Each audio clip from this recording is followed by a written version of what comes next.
சென்னை சவுகார்பேட்டையில் தங்க நகை மொத்த வியாபார கடையில் 1421 கிராம் தங்க நகைகளை எடுத்துச் சென்று மோசடி செய்த வழக்கில் தலைமறைவாக இருந்த கமிஷன் ஏஜென்ட் அல்வேஷ்குமார் ஜெயில் கைது செய்துள்ள போலீசார் தலைமறைவாக உள்ள தர்மேஷ் ஜெயினை தேடி வருகின்றனர். இது தொடர்பான கூடுதல் தகவல்களை எமது செய்தியாளர் கதிரவன் வழங்க கேட்போம். கதிரவன், வணக்கம். இந்த வழக்கு தொடர்பான முழு விவரங்கள் என்ன? சென்னை யானைக்கவுனி பகுதியில் நகைக்கடை மொத்த வியாபாரியிடமிருந்து சுமார் 1.5 கிலோ எடை கொண்ட தங்க நகைகளை எடுத்து சென்ற மோசடி நபரை தற்போது போலீசார் கைது செய்து சிறையில் அடைத்திருக்கிறார்கள்.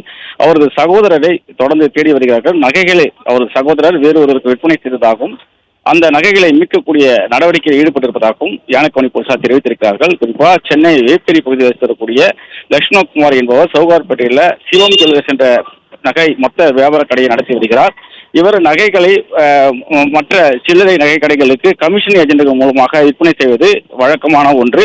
அதுபோன்றுதான் கடந்த ஆண்டு டிசம்பர் மாதம் லட்சுமணகுமார் 1421 கிராம் எடை கொண்ட தங்க நகைகளை கமிஷன் ஏஜென்ட் தர்மேஷ் ஜெயின் என்பவர் மூலமாக வாடிக்கையாளர் ஒருவருக்கு ஒப்படைக்குமாறு கொடுத்திருக்கிறார். ஆனால் அந்த நகைகளை வாடிக்கையாளரிடம் கொடுக்காமல் தலைமறைவான தர்மேஷ் ஜெயின் தனது தந்தைக்கு உடல்நிலை சரியில்லை எனவும் தனது அண்ணன் இந்த நகைகளை விட்டுவிட்டதாகவும் கூறி பல்வேறு காரணங்களை தொடர்ச்சியாக கூறி வந்திருக்கிறார். இதனால் யானைக்கவுனி காவல் நிலையத்தில் டிசம்பர் மாதமே புகார் அளித்திருக்கிறார். புகாரின் பேரில் வழக்கு பதிவு செய்து தேடி வந்த நிலையில் தற்போது லட்சுமணகுமார் கொடுத்த புகாரின் பேரில் ஒருவரை கைது செய்திருக்கிறார். மற்றொருவரை தேடி வருவதாக தெரிவிக்கப்பட்டிருக்கிறது. அல்வேஷ்குமார் ஜெயின் என்பவர் கைது செய்யப்பட்டிருக்கிறார். அவரது சகோதரரை தேடி வருகிறார்கள்.